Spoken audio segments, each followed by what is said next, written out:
So TJ, I'm ready to just dive right in. One thing that we really get to dive deep into is the legacy of ODB during this season. What was Yeah. that like for you? Because like every scene, you are nailing it.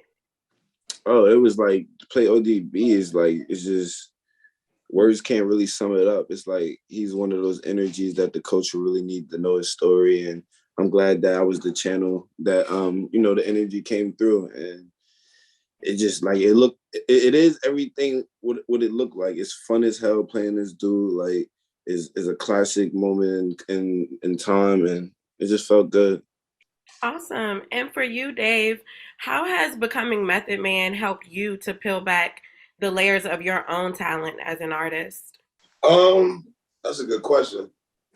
Uh, just seeing what he went through, you know what I'm saying, from coming out in a group and then doing his solo thing and just the, everything that come with that. I definitely could relate. I didn't come out in a group, but I could just relate to the different personalities and the shit you just go through being an artist. But I think portraying him really helped my acting side more than my rapping side. You know what I'm saying? I feel like I kind of already I do the rap shit in my sleep. But I think me really trying to portray somebody and trying to really get his approval. Like I wasn't even worried about the world. I was like, as long as Meth okay this shit, like if he saluted, I did what I came to do, and I got his approval season one. So everything else after that was just a bonus. So definitely was just glad to be a part of it. Yeah, for sure. And one thing I love about this series is like, I'm a product of the early 90s, but like somebody like my brother, he's early 2000s, and they're being introduced to Wu-Tang because of this show. So for you, TJ, with this being the final season, how do you hope that your portrayal of ODB will introduce an entire new generation to his greatness? Well, I hope the kids get to see like what ODB, meant to his time and the artistry because a lot of new stuff that's going on right now. ODB was ahead of his time with the grills, the hair, the wildness. A lot of people was real lyrical based. He just ain't care. He just did what he wanted, and I feel like a lot of people doing that now. Music, they just like expressing themselves. It's not too much about the lyricism. It's not too much about this and that. And ODB was on that, so I want them to definitely take away like just being yourself fully to the fullest extent, not caring what nobody think about you. Yeah, and everybody in this group is just like that generational artist. And to my point earlier, Dave, just with Method Man, obviously we were introduced to him as a rapper, but there's a lot of kids who only know him as an actor, which is wild That's to me. crazy.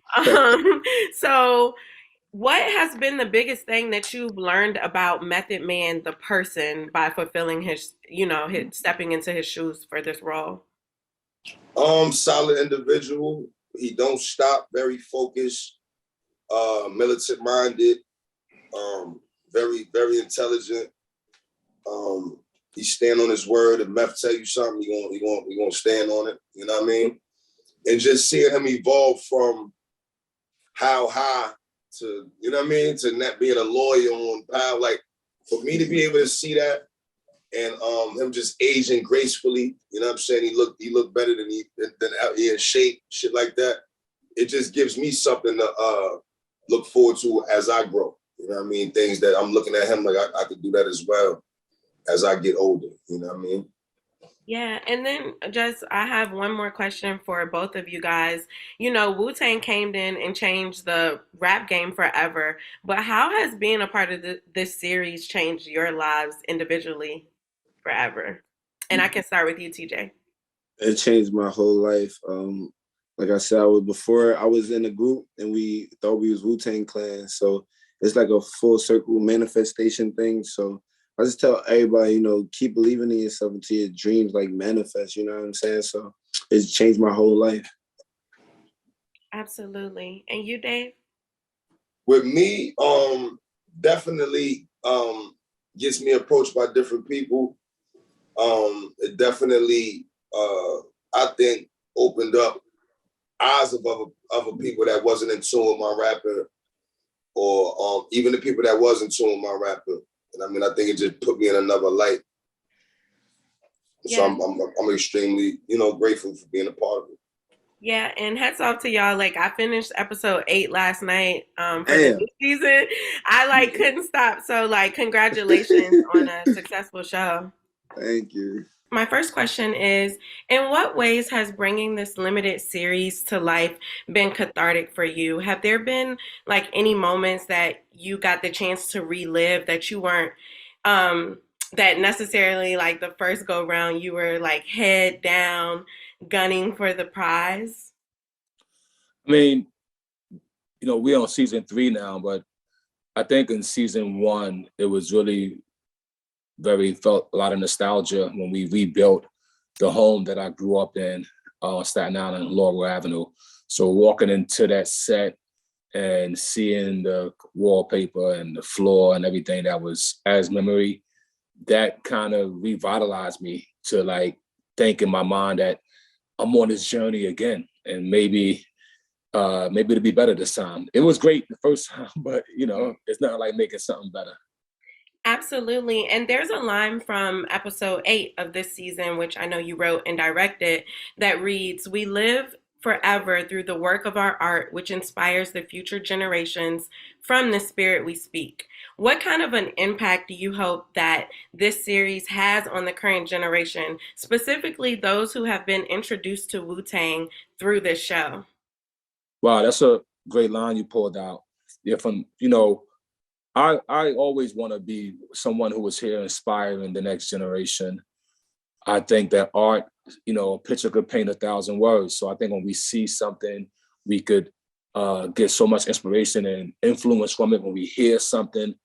And so I would really hope that the generation that's learning about Wu-Tang through this series realize our good, bad, and ugly, and make every step of the way better for themselves.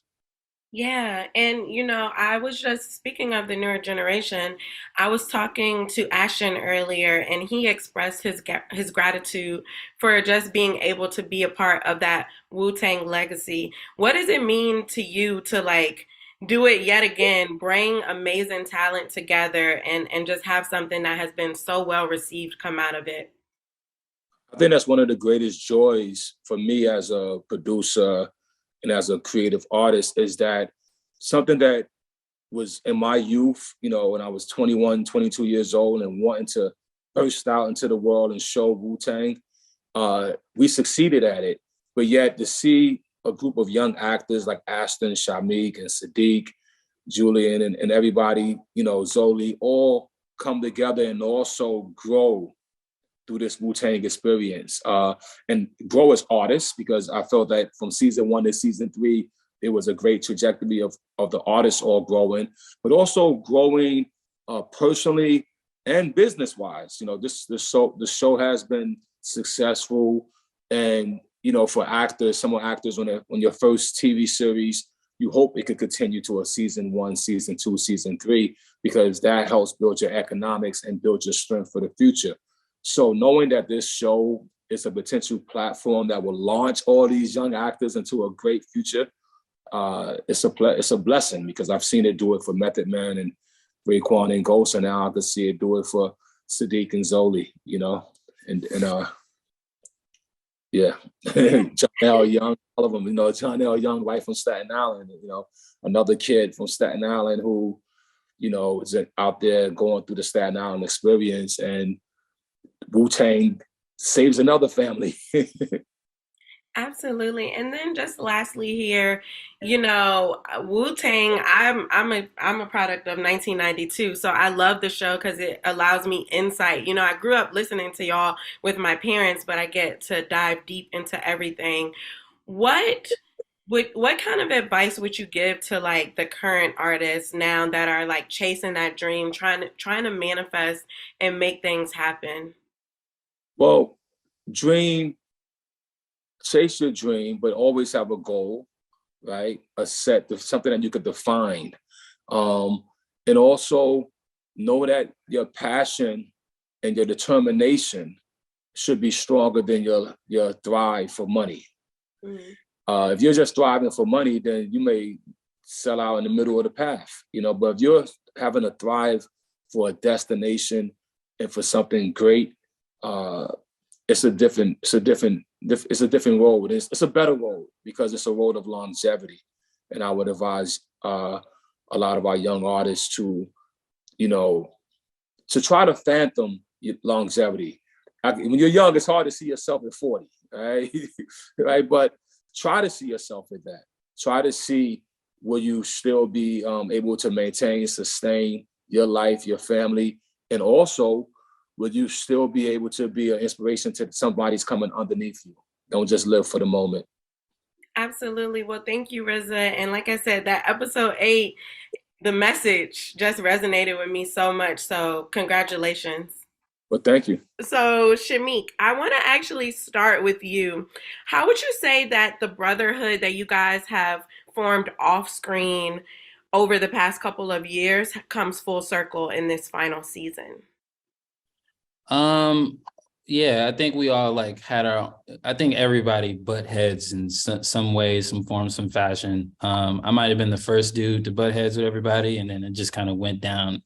Like each person did the crisscross and whatnot. So it's like that is it's like art imitates life, and when you put so many.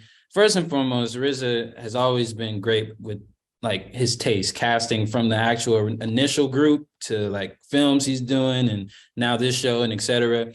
You know, he got Ashton, he got me, he got East, he got everybody he picked the right people. It's like those personalities that would impress somebody so hard to impress, which is the RZA, is like coming together. I just think in order for it to be what it is, we had to butt heads, you know what I'm saying?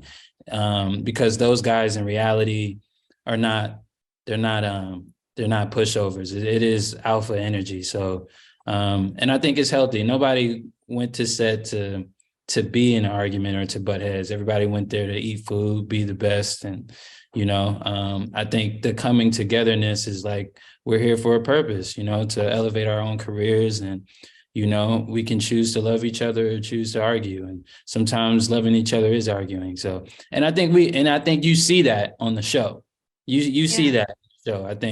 I think that part of it comes through. So For sure. And you know, Ashton, there's a line from episode 8 of this new season that says, "We live forever through the work of our art, which inspires the future generations from the spirit we speak."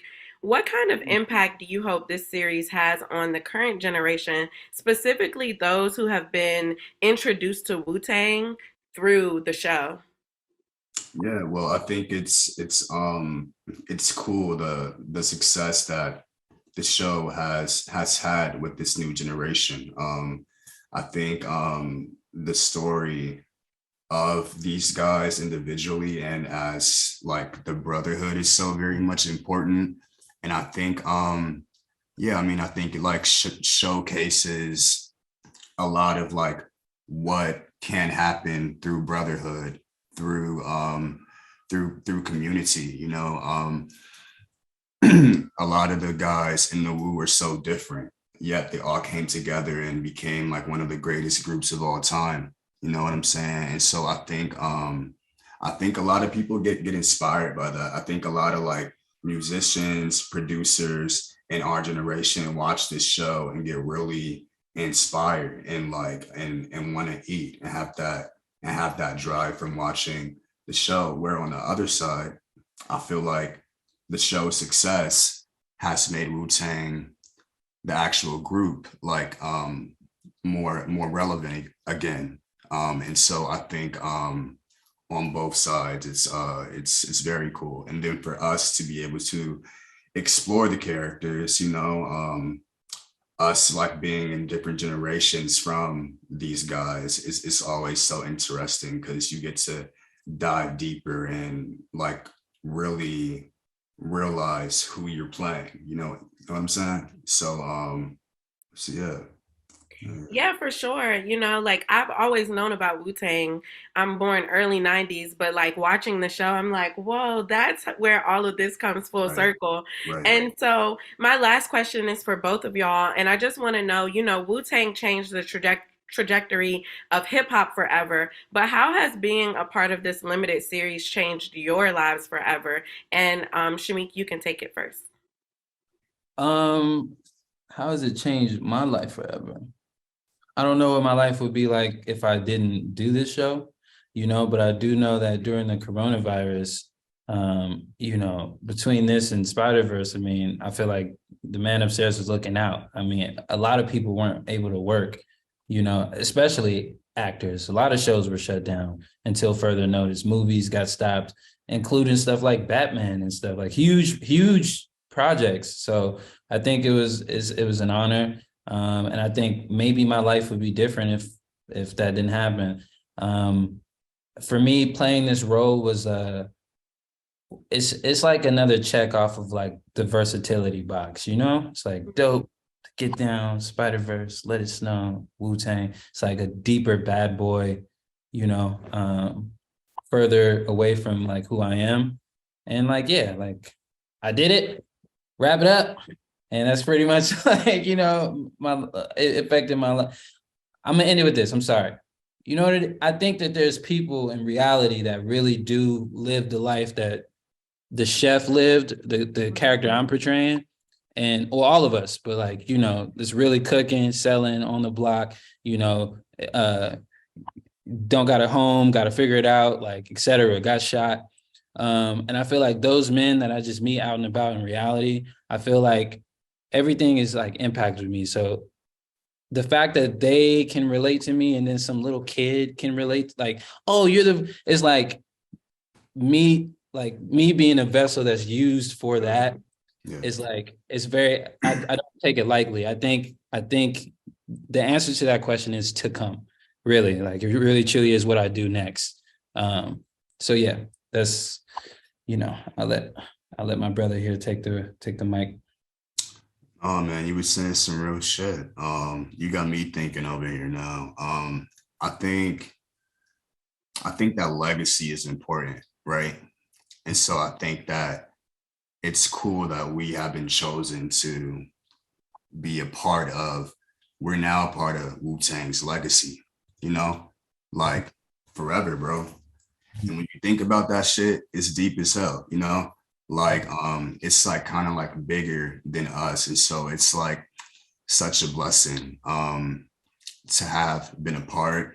I know like some guys on the show were like a lot like their characters, whereas like other guys on the show, like Shameik and I, I'm not RZA at all, like he's not Raekwon as chef at all. Nonetheless, to be able to dive into their narrative and to learn who they were, just like y'all as the audience, you know what I'm saying? Like we're also learning ourselves. And so it's just it's cool to be a part, man. Like these projects are special for any actor, and so it's a blessing for sure.